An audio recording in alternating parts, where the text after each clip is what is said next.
So to continue with the same chapter, that is depreciation, chapter number 14. अगर आपको जो homework मिला हुआ था 2-3 सम्स का बिफोर द वैल्यूफिकेशन, अगर आपको प्रॉब्लम कोई आई है तो पहले आप वो पूछ सकते हो, ऑनलाइन स्टूडेंट्स आल्सो। कोई है तो पूछ लीजिए, नहीं otherwise we will start sum number 25। Sum number 25। In 25th sum, he says a company purchased on 1st July 2015 a machine costing rupees 30,000। हम समरी जो है वो साथ साथ जैसे हम पहले कर रहे थे वैसे ही बनाएंगे हम। Date, purchase and sale. He says on 1st July 15 M1 was purchased for 30,000। 1st July 15 purchased for 30,000 M1। Then he says it purchased another machinery on 1st Jan 16 for 20,000। 1st Jan 16 20,000 M2 and on 1st October 16 for rupees 10,000। 1st October 16 for 10,000। On 1st April 2017, 1/3 of the machine installed on 1st July 15। On 1st April 2017, 1/3 of the machinery installed on 1st July 15 became obsolete। On 1st April 17, 1/3 of this machine was sold for rupees 3,000। 3,000 की machinery sale कर दी गई, 1/3 of machinery। The company follows financial year as an accounting year। Show how the machinery account would appear in the books of the company if the rate of depreciation is 10% per annum on written down value method। 3 साल का हमसे पूछा हुआ है। 3 साल कौन कौन से बनते हैं? पहला साल बनता है आपका 1/7/15 से लेकर 31st March 16 तक, देन 16 से 17 तक, देन 17 से 18 तक, यही 3 साल बनते हैं। ठीक है, हमने उस दिन भी बात कही थी, if suppose a part of the machine has been sold, देन हम उस मशीन के 2 पार्ट्स कर लेंगे, है ना। M1 M2 M3 1/3 बेचा गया है, ये तो M1 10,000 M2 20,000 और ये M3 M4 बन जाएगी, ऐसे हम कर रहे थे। या फिर इसमें से 10,000 M1.1 कोई भी ले लीजिए, ये 1 करना M1 करना 1.1 करना ये हमारी मर्जी है, हम इंटरनल अपनी कैलकुलेशन के लिए हम कर रहे हैं। और 20,000 M1.2 ये भी चलेगा, ये भी चलेगा। फर्स्ट मशीनरी का फर्स्ट पार्ट, फर्स्ट मशीनरी का सेकंड पार्ट। फर्स्ट पार्ट वो part which has been sold and second part is the retained part which has not been sold. आप 1 2 3 4 कर दोगे तब भी चलेगा। ठीक है, तो एक ये हो गया हमारा M1.1 1.2, एक M2 एक M3 परचेज की गई। अब जो 1/7/15 वाली परचेज है वो किस साल में आ रही है? इसमें आ रही है 1 परचेज 1 मीन्स बोथ 1.1 एंड 1.2। जो 20,000 की M2 की परचेज ये कहाँ आ रही है? 1/1/16 इसमें ही आ रही है, 2 भी इसमें ही होगी। 1/10/16 वाली थर्ड परचेज 1/10/16 परचेज 2, और जो 1/4/17 को सेल की है वो थर्ड में, तो सेल। ठीक है, हमारे पास समरी रेडी है। Rate of depreciation is 10% per annum and we have been asked to machinery account for 3 years। ऐसे ही है। Now we need not to read the sum time and again। 3 साल बना रहे हैं, 5-6 हम ट्रांजेक्शन्स कर रहे हैं, हमें बार बार सम पढ़ने की जरूरत नहीं है। पढ़ भी लेंगे तो मुश्किल नहीं है, but we can't afford to read the sum again and again. जितना टाइम हमारे पास होगा ना, will not be able to do that, बहुत मुश्किल करना हो जाएगा। समरी हमारे पास रहेगी, हमारे पास ये एक हमारे हाथ में सम आ गया, हमें पता है कि 2 परचेज डालो बैलेंस निकाल दो, एक और डालो बैलेंस निकाल दो, सेल करो बैलेंस निकाल दो। ठीक है, because each year at the end the machinery account is to be balanced. So machinery account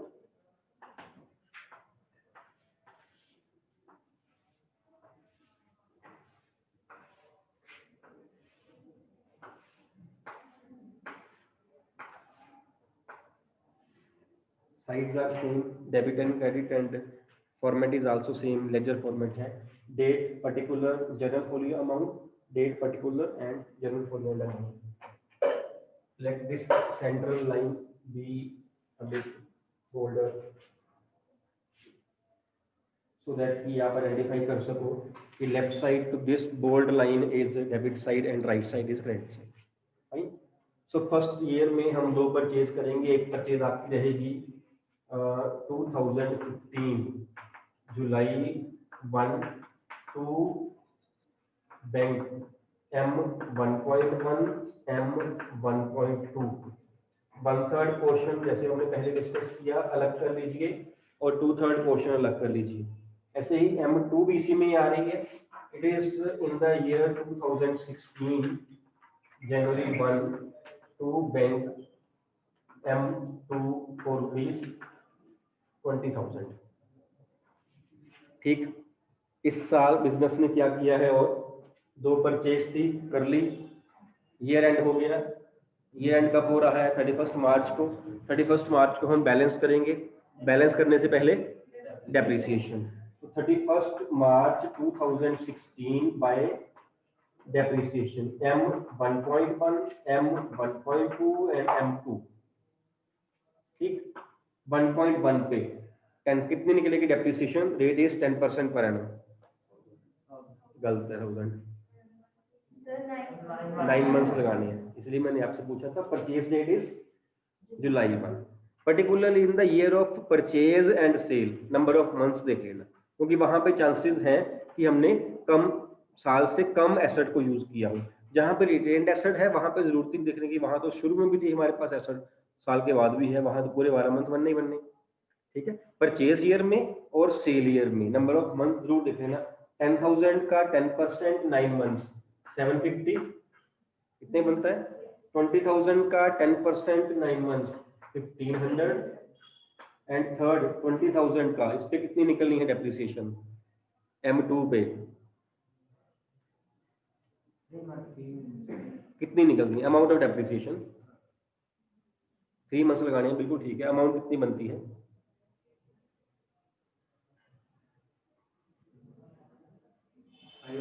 500, बिल्कुल ठीक है, बिल्कुल ठीक है। एक आपने बिना देखे बिना लिखे किया इसको, बिल्कुल ठीक है। और किसने बिना लिखे किया इसको? जो लिख लिख के कर रहे हैं 20,000 इंटू 10/100 जीरो से जीरो काट दी, जीरो से जीरो काट दी, वो करने का कोई वे नहीं है। वो हम 5th क्लास में 6 में करते रहे हैं, वो छोड़ दीजिए प्लीज। आपने बिना लिखे किया बेटा? बिना लिखे किया उसको? आपको मैंने देख ही लिया था। कोई और है आप में से जिसने बिना लिखे किया हो? तो बिना लिखे करना शुरू कर दो। 20,000 का पहले आप 10% निकाल लीजिए। मैं सिंपल बताता हूँ, कितना आया? 2,000 आ गया। 2,000 के आपने 3 मंथ्स निकालने हैं। 3/12 मीन्स 1/4। 1/4 मीन चौथा हिस्सा। चौथा हिस्सा मीन एक बार आधा किया फिर आधा किया। तो 2,000 एक बार आधा कर लो 1000, फिर दोबारा आधा कर लो 500। नहीं चल सकता है? चला के देखना। नहीं चलता है तो भी ऐसे ही चला के देखना। आप नहीं, ऑप्शन नहीं है आपके पास, सच्ची में बता रहा हूँ, ऑप्शन नहीं है। इतनी इतनी सिंपल कैलकुलेशंस आप लिख लिख के नहीं कर सकते हो, लिख के नहीं कर सकते हो। कैश बुक आपने करी, कैश बुक में आप लोग क्या करते थे? मैं उससे नहीं बता रहा था आपको। पहले वहां से हम गंदा गंदा कर लेते हो आप, है ना। जब कॉलम बनना है, सपोज ये कॉलम कैश का ही है, एक अमाउंट है 500 रुपया, एक अमाउंट है 5,000 रुपया और एक अमाउंट है 50,000 रुपया। ये हमारा लिखने का वे होना क्या चाहिए था? 500 रुपया, 5,000 रुपया और 50,000 रुपया। हम ऐसे करते हो कॉमा डाल के। कॉमा डालने के बाद आपकी मिस्टेक्स बहुत ज्यादा कम हो जाएगी। एक फिगर माइंड में बैठ जाती है कि 1000 वाली फिगर है, 100 वाली फिगर है, और उसको हम यहाँ प्लस करते हैं। हमने क्या किया? हमने ये तो किया नहीं, हमने यहाँ पे ये कर दिया। इस चीज को एक रफ शीट पे गए, उसको यहाँ ऐसे लिखा साफ साफ। मार्क्स किसके मिलने थे? इसके। लिखा गया गंदा गंदा, और साफ कहाँ लिखा? जो रफ वर्क है, जिसको देखना भी नहीं है, वहां हमने साफ साफ लिख दिया। ऊपर से टाइम वेस्ट किया यहाँ वहां लिखने में। अगर हम यहीं ऐसे लिख देते, यहीं प्लस कर लेते, उसको फिर क्या होगा? तो मुश्किल थी, उल्टा इजी नहीं था। और सेकेंडली, जब आप अमाउंट्स लिखते हो ना एक जगह से दूसरी जगह पे, हम उस दिन भी बात कर रहे थे, वेरी कॉमन मिस्टेक कि मैं लिख रहा था 39817, मैं लिख दिया 38917, मेरे को पता भी नहीं चलना मैंने क्या किया, पता भी नहीं चलना। बहुत कॉमन मिस्टेक है। हम दो फिगर्स को आगे पीछे कर देते हैं, फिर देंगे मेरा आंसर नहीं आ रहा, जबकि वहां लिखा पड़ा, उसी को ऐड कर लो, ऐसे ही कर लो। अगर आपको लगता है कि आंसर नहीं आएगा, आप ऐड पेंसिल से कर लो, अगर चेक एडिशन पेंसिल से कर लो, सारा सम दोबारा लिखने की बजाय। जितनी कैलकुलेशंस माइंड में करोगे उतनी जल्दी पेपर का पूरा होगा। अगर आपने कैलकुलेशंस करनी शुरू कर दी नोटबुक के ऊपर, फिर कैलकुलेशन नहीं करते रह जाओगे, पेपर नहीं कर पाओगे। ठीक है, कोशिश करो बिना लिखे उसे प्लस माइनस करो, बिना लिखे उसकी परसेंटेज निकालो। गलत आ जाएगी फिर क्या होगा, अगली बार ठीक कर लेंगे उसको। हम कौन सा भी एग्जाम दे रहे हैं, एग्जाम आने तक हम ट्रेन हो जाएंगे। ठीक,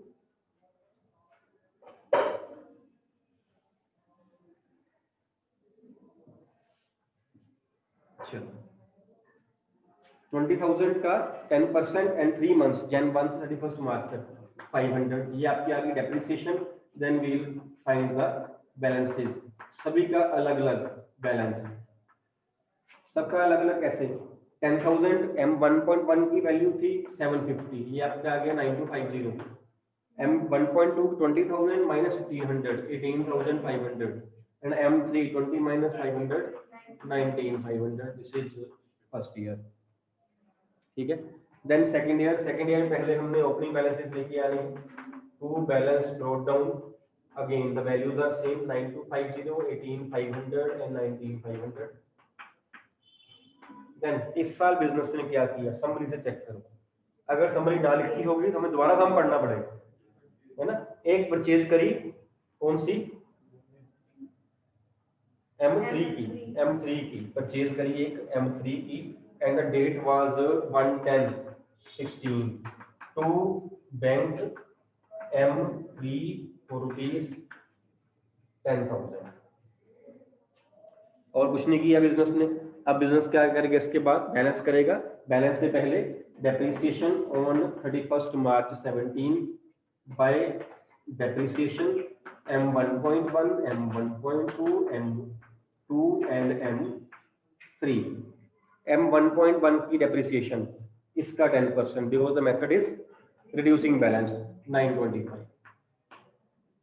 M2 की 1.2 की 18,500 का 1850, M2 का 19,500 का 1950, और M3 का, इसके जैसे मैंने पहले बताया कि परचेज ईयर और सेल ईयर में ये चीज आपने देख लेनी है कि एसेट कहीं कम तो नहीं यूज हुई। ये एसेट देखो हमारे पास बिगिनिंग में पड़ी हुई थी, हमने एट द एंड डेप्रिशिएट, उसको देखना ही नहीं ना, सारा साल यूज हो गई है।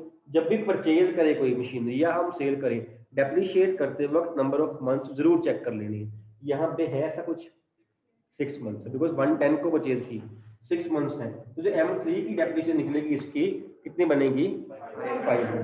10,000 का 10% और 6 मंथ्स का। इसके बाद हम सेम डेट को दोबारा इसके बैलेंस शीट निकाल लेंगे, 1.1 1.2 1.2 एंड 3। निकालिए कितने बैलेंसेस आ रहे हैं। M1.1 कितना आ रहा है, 9250 माइनस 925 8325, 9250 माइनस 925 8325 कितने आ रहा है, ठीक है 8325। M1.2 18,500 माइनस 1850 16,650 कितना है, 16,650। तो मैं बिना देखे कर रहा हूँ, बिना लिखे मतलब कर रहा हूँ, है ना। मैं तो याद करके आया हूँ, आप मत करना ऐसे। मैंने तो सम याद किया हो, मेरे को पता है मैंने ये सम करवाना, मैं घर से ऐसे हाथ रख रख याद करके आ गया। आपको लगता है कैलकुलेटर की तेज है, लेकिन आप तेज कर लो, आप मत याद कर लेना, क्योंकि वहाँ बोर्ड में या यहाँ ऐसे नहीं आना है solve sum number 25 of Grewal's book, ऐसे होता तो हम याद भी कर लेते ना, ऐसे भी नहीं आना ना।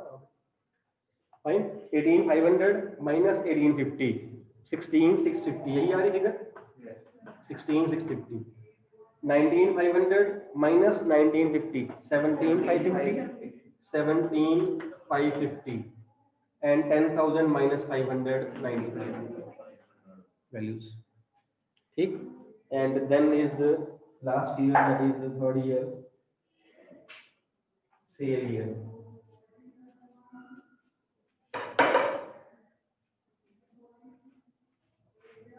अगेन लास्ट ईयर में हम पहले ओपनिंग बैलेंस देंगे इसके 1/4/17 को, to balance brought down 8325 16650 17550 and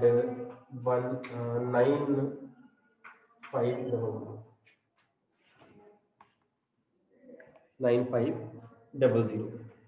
इस साल बिजनेस ने क्या किया, इस साल बिजनेस ने सिर्फ एक एसेट सेल की है, 1/3 पोर्शन मीन्स एसेट नंबर 1.1, और सेल कब की है, 1 अप्रैल को। 1 अप्रैल को सेल की है।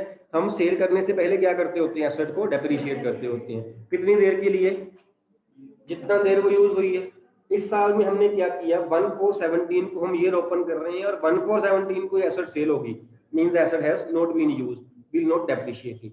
सीधी हम एंट्री पास करेंगे सेल की बाय बैंक, एंड ये कॉमन मिस्टेक है, आप यहाँ बाय बैंक की जगह बाय सेल लिख दोगे। मैं बता रहा हूँ, ये मत करना, इसके मार्क्स कट जाएंगे, because there is no entry sale account debit to machinery account. Entry is bank या कैश डेबिट टू मशीनरी। यहाँ पे बैंक कैश लिख दो चल जाएगा, सेल लिख दो गलत हो जाएगा, ठीक है। And with sale price is 3000, and then will calculate the profit और loss on the sale of asset. Asset हमारी कितने की थी, 8325। काम आ रही है चीज, निकाली हुई पहले, नहीं तो हम पता नहीं कहाँ कहाँ से क्या करके आपको 8325।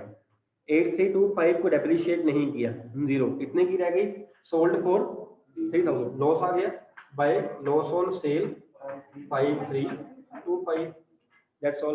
अब हमारे पास 3 एसेट्स बची हुई हैं eight the and, M1.2, M2 and M3। इसमें बिजनेस ने कुछ नहीं किया, तो अब हम 31 मार्च 18 को सारी डेप्रिसिएशन लगा के सारा बैलेंस निकाल सकते हैं, ठीक है। डेप्रिसिएशन चाहे अलग अलग लगा लेना, लेकिन बैलेंस आप यहाँ पे इकट्ठा ही निकाल लेना, हमें जरूरत नहीं अलग अलग बैलेंसेस की। जरूरत तब तक रहती है जब तक कि एसेट जो है हमने वो अलग अलग डेप्रिशिएट करनी हो, इसके बाद तो हमने कुछ करना ही नहीं। कंबाइंड हम सारी मशीनरी का बैलेंस जो है वो निकाल सकते हैं।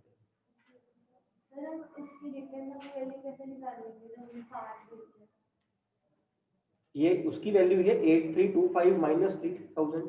सर 8325 उसे इंक्लूड कर दिया ना? हाँ जी हाँ जी, बिल्कुल, पिछले साल का बैलेंस था ना, ये पिछले साल का था ना, इसमें से डेप्रिसिएशन माइनस करी जीरो, तो वैल्यू उसकी book value remain same 8325, means आज सेल डेट पे the value of asset is 8325, उसको हम सेल कर रहे हैं 3000 पे, बाकी का उसका लॉस हो गया। सर ऐसे नहीं करेंगे कि हम अलग अलग से करें, पहले 3000 पे ये 2 इयर्स के लिए डेप्रिसिएशन लगाएंगे। 3000 पे क्यों लगाएंगे, 3000 सेल प्राइस है सर, वो जो पार्ट है मतलब नहीं सर, उसका सेल प्राइस पार्ट का हमने 10000 जिस पे हमने परचेज किया था वो 10000 था। अगर हम 20000 पे अलग डेप्रिसिएशन लगा रहे हैं तो 10000 की हम वर्किंग बनाते हैं, जैसे आपने पहले किया हुआ है, आप ऐसे बात कर रहे हैं। मैं बताता हूँ आपने क्या किया हुआ, आपने इसको कंबाइन किया हुआ, आपने अलग नहीं लिया हुआ, आज नहीं वैसे में गया, आपने 30 लिया हुआ है इसको। जो आप बात कर रहे हो ना, वो तभी लेनी है जब आप यहाँ 30 ले रहे हो। जब आप एक एसेट को 30 ले लोगे ना, आप उसको बाइफरकेट नहीं करोगे, फिर आप यहाँ पे एसेट को डेप्रिशिएट भी 30 के हिसाब से करोगे, फिर 30 का ओपनिंग बैलेंस आएगा, फिर 30 का डेप्रिसिएशन, फिर 30 का क्लोजिंग, फिर 30 का ओपनिंग। इसलिए मैं कह रहा था कि एसेट को पहले ही अलग अलग ले लो, नहीं तो यहाँ जाके आपको कैलकुलेशन करनी पड़ेगी जो यहाँ हमें नहीं करनी पड़ी है आज, सेल डेट पे जाके हमें नहीं करनी पड़ी ना, है ना। अगर आप यहाँ कंबाइंड ले लोगे उसको 30,000, आप फिर 30 के हिसाब से ही निकालोगे, फिर वो कहेगा जी एसेट तो हमने 1/3 सेल की है, फिर हम 1/3 की वैल्यू अलग निकालेंगे, 2/3 बाकी बच जाएगी उसको अलग निकालेंगे, उसको डेप्रिशिएट करेंगे, तब भी यही होगा, है ना। अब आपको जरूरत नहीं करने की, अब आपकी ये रिमेनिंग मशीनरी है अनसोल्ड मशीनरी 16650, इसको आप सिंपली डेप्रिशिएट कर दीजिए, वो करने की जरूरत नहीं है। वो करने की जरूरत तब है अगर आप इसको बाइफरकेट स्टार्टिंग में ही नहीं करते हो। वेरी इजी कि आप जो एसेट सेल की गई है, अगर पार्ट एसेट का सेल किया गया है, पार्ट ऑफ दैट एसेट, उसको ले ही अलग लो, स्टार्टिंग से ही परचेज ईयर से ही उसको अलग ले लो, it will be very easy, है ना। बाद में कैलकुलेशन जो है हो जाती है, आई एम नॉट सेइंग कि होती नहीं, हो जाती हैं, लेकिन कहीं डिफिकल्ट ना हो जाए, है ना। और समझाना और समझना भी डिफिकल्ट हो जाता है। अगर हम उसको एसेट को अलग लेके चलेंगे, हमारे हिसाब से एक एसेट नहीं थी, हमारे हिसाब से वो पहले ही 2 एसेट थी, 2 में से हमने एक बेच दी, एज सिंपल एज दिस, है ना। अदरवाइज आप यदि आप उस मेथड से करते हो, गलत नहीं होगा, आपका आंसर ठीक आना चाहिए, आपका लॉस ऑन सेल ठीक आना चाहिए, जो मेन जिसकी मार्क्स की वेटेज है वो ठीक आना चाहिए, आपकी डेप्रिसिएशन रिमेनिंग एसेट की अनसोल्ड की वो ठीक आनी चाहिए, आपके बैलेंस शीट ठीक आने चाहिए। हमें नहीं प्रॉब्लम आप किस मेथड से कर रहे हो, हमारा पर्पज आपको एक इजी मेथड से करवाने का। किसका बैलेंस है? M1 का? इसका तो है ही नहीं बेटा, तो ये हमारी एसेट। बाकियों का आप चाहे इसको टोटल करके इसमें से सारा माइनस कर दो, बैलेंस आ जाएगा। हमें अलग मेथड, हमें अलग बैलेंस ही नहीं चाहिए। अगर आपने अलग अलग निकालने हैं तो इस 1.2 की ओपनिंग बैलेंस में से 1.2 की डेप्रिसिएशन माइनस करो 1.2 का, जैसे हम यहाँ कर रहे थे। M2 की वैल्यू में से M2 की डेप्रिसिएशन, M3 की वैल्यू में से M3 की अलग अलग आ जाएगा। अदरवाइज हमें लास्ट ईयर में अलग अलग बैलेंसेस चाहिए ही नहीं, बिकॉज फर्दर कैलकुलेशन ही नहीं है। हम सिंपली इस सारी साइड को प्लस करेंगे, इस सारी को प्लस करेंगे, डिफरेंस बैलेंस लिख देंगे। ठीक है, जैसे हम लेजर अकाउंट बैलेंस करते ही थे वैसे। कंप्लीट कर लोगे इसको, तो डेप्रिशिएट करके 10% के हिसाब से फुल ईयर का बैलेंस ही निकालना है उसके बाद। ठीक है, एक आपका सम है, सम नंबर 26। ये भी सम आपका जीएसटी वाला है, और हमने उस दिन भी बात करी थी कि GST under straight line method, GST asset account को कभी इफेक्ट नहीं करता, याद है ना। चाहे मेथड वो स्ट्रेट लाइन हो, चाहे मेथड वो रिड्यूसिंग बैलेंस मेथड हो, GST will never effect the value of the asset. उसका रीजन भी उसने डिस्कस किया था। अगर हम एसेट परचेज कर रहे हैं, हम बिना जीएसटी की एंट्री करते हैं सपोज, तो एंट्री होती है see machinery has been purchase, तो entry will be machinery account debit to bank 1 lakh rupees, तो हम बैंक मशीनरी में डाल देंगे तो बैंक 1 लाख रुपीज। लेकिन अगर हम जीएसटी के साथ करते हैं सपोज, अगर हम जीएसटी के साथ करें, suppose GST rate is 12% and say the machinery has been purchase outside the state of Punjab, it mean we will apply IGST. तो हम कर देंगे यहाँ पे आईजीएसटी अकाउंट डेबिट 12% और 12,000, तो ये वैल्यू आपकी बन जाएगी 1,12,000। बट स्टिल अगर हम इस मशीनरी के बैलेंस को, एंट्री को यहाँ पोस्ट करेंगे, हम क्या लिखते होते हैं, account opposite to bank, amount खुद की अपनी वो कितनी है 1 लाख की आनी। चाहे जीएसटी के साथ आप करो, बैंक अकाउंट में डिफरेंस आएगा जरूर, पर हम बैंक बना नहीं रहे हैं। हमसे तो इस चैप्टर में पूछे क्या है, मशीनरी अकाउंट, है ना। हम कैश बुक बना रहे थे, वहां लिख रहे थे by machinery 1 lakh, by IGST 12,000, वहां पे आ रहा था। मशीनरी अकाउंट को कोई फर्क नहीं पड़ेगा, जीएसटी के साथ हो चाहे जीएसटी के अलग हो, क्योंकि जीएसटी जो है मशीनरी की कॉस्ट में नहीं ऐड हो रहा, वो अलग से हमारा एक्सपेंस है। तो मशीनरी की कॉस्ट 1 लाख ही रहेगी। मशीनरी की कॉस्ट में तो जो आप freight, carriage, installation charges, action charges, repair on the same day, जो आप वो पे करते हो, वो आप ऐड करते हो। आईजीएसटी, सीजीएसटी, एसजीएसटी वो नहीं ऐड होता, ऐसे ही है। ठीक है, तो इररिस्पेक्टिव ऑफ दिस थिंग कि वेदर जीएसटी इज देयर और नॉट, चाहे वो जीएसटी हो आपने तब भी छोड़ देना है, चाहे जीएसटी ना हो तब तो छोड़ना ही है, तो है ही नहीं।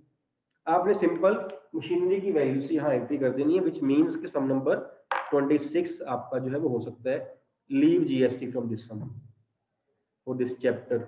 GST has no concern on asset account. ठीक है, ये वो आपका था सम नंबर 26। अब मेरे को बताना है इसमें हमने सम्स छोड़े कौन कौन से हुए हैं। आई होप हमने फर्स्ट 13 किए हुए हैं, है ना। उसके बाद टॉपिक चेंज था 14, 15, 16 सम में, वो हमने छोड़ दिया था। वो टॉपिक चेंज है, मैंने वो छोड़ के दूसरा करवाया ताकि दोनों मेथड्स आपको इकट्ठे पहले आ जाए, बाकी बाद में करेंगे। ठीक, 17 से लेकर 26 तक ये हो गए, ये भी हो गए हैं सारे आपके, और 27 ऑनवर्ड्स हमारे रहते हैं। मीन्स 3 सम पढ़े हैं हमारे पिछले 14, 15, 16, और 3 पढ़े हैं ये 27, 28 एंड 29, यही पढ़े हैं बस। ये आपके हार्डली 2 दिनों में हो जाएंगे, और उसके बाद आपका चैप्टर 1 और रह जाएगा, और वो जो चैप्टर है आपका थ्योरी चैप्टर है, आई होप अगला ही है चैप्टर नंबर 15। यस, वो थ्योरी है प्रोविजन एंड रिजर्व, वो 1 दिन का चैप्टर है आपका, 1 दिन में ही हो जाएगा। उसके बाद आपका सिलेबस ओवर है। सिलेबस मैंने बताया तो नहीं आपको, बता दूं? सिलेबस नोट कर लीजिए बेटा, अभी टाइम पड़ा है आपके पास 2-4 मिनट, 5-6 मिनट पड़ेगा। सिलेबस मैं देखता हूँ अगर है तो भैया। हाँ जी है, सिलेबस है आपका 2 आपके चैप्टर जो हमने इस टर्म में किए, एक डेप्रिसिएशन एक करना है, जो प्रोविजन रिजर्व वो आएगा। एक आपका पुराना पड़ा हुआ है बिल ऑफ एक्सचेंज, जो पिछले एग्जाम में नहीं आया था, हमने वैसे कर लिया था, वो आएगा। और एक आपका चैप्टर है रेक्टिफिकेशन ऑफ एरर्स, जो कि रिपीट किया जाएगा इस बार। डन, ठीक है। This is for accountancy. Clear, everything is clear? हाँ जी, 4 चैप्टर्स, 50 मार्क्स का पेपर होगा आपका। 15, हाँ जी। कैसे? पिछले फिर फाइनल में जाके सारे आएंगे। ये कंप्लीट जो आपका सिलेबस नहीं आएगा इस टर्म में, 1.5 घंटे का पेपर होगा, जैसे PD1 था। पेपर होगा 1.5 आवर्स का, 50 मार्क्स का होगा। हाफ सिलेबस, मतलब हाफ एग्जाम ले रही है। और हमने इस साल शुरू किया, नहीं तो हम लास्ट ईयर तक 11th का, PD3 में 9th का भी फुल सिलेबस ले रहे थे। इस साल से हमने शुरू किया है कि 9th और 11th भी हमने जो है वो PD3 50 मार्क्स का थोड़े सिलेबस का लेना है। नहीं तो क्या होना था, जितना सिलेबस वो आया है प्लस जो आज किया हमने 2 चैप्टर वो हम डाल देते। इस बार नहीं, इस बार सिर्फ इंपॉर्टेंट चैप्टर जो है वो हम ले रहे हैं, जो कि रिपीट करने लायक है। जो हम 2 इस बार करवा दिए वो आ गए, प्लस 2 पिछले डाल दिए। 4 चैप्टर्स में से 50 मार्क्स का पेपर आपका आएगा, और very easily it can be done, है ना। लेकिन अगर अब भी ना आप कर पाए तो फिर मुश्किल हो जाएगा आपके लिए, बिकॉज ये जो एग्जाम है मैंने पहले भी बताया, इसकी वेटेज जब गिनी जाएगी, क्योंकि 2 एग्जाम्स ऑनलाइन हो गए हैं and we are not considering those exams, which means कि इनकी वेटेज बढ़ गई। And this is a golden chance कि थोड़े सिलेबस में से ज्यादा वेटेज वाले मार्क्स पेपर हमारे आ रहे हैं। सिलेबस थोड़ा है, PD2 में क्या था, सिलेबस ज्यादा था, वेटेज 0 हुई, रहेगी ना, ऑनलाइन था। अब क्या है, PD3 में सिलेबस सिर्फ 4 चैप्टर्स, वेटेज अब ज्यादा हो जाएगी, बिकॉज PD1 PD2 हम कंसिडर नहीं कर रहे हैं, हम PD3 और फाइनल कंसिडर करेंगे। थोड़े सिलेबस में ज्यादा मार्क्स आप गेन कर सकते हैं, इसका मतलब ये है, और कर लेना फिर उसको, ठीक है। और इसका कोई आपको अगर ब्लू प्रिंट चाहिए तो वो भी बता दीजिए। चाहिए तो नहीं? नहीं चाहिए, रहने दो। अच्छा, दे देता हूँ।